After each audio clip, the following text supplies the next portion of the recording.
Congressman Brad Finstad today calling for the immediate resignation of a Minnesota State University Mankato professor. A letter from Finstad's office points to alleged comments political science professor Kevin Parsnow made after the assassination of conservative activist Charlie Kirk.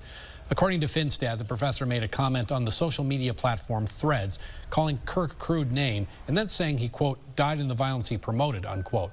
This is not the first time that Finstad has gone after this professor for social media remarks. He called on Parsnow to resign in the aftermath of the shooting death of United Healthcare CEO back in December.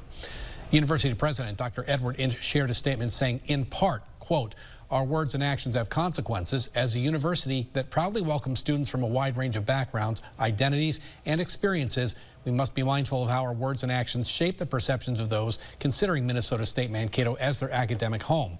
It also makes no mention of the staff member or any potential repercussions for the posts. You can see MSU's full statement as well as Finstad's letter under this story at our website and our mobile app.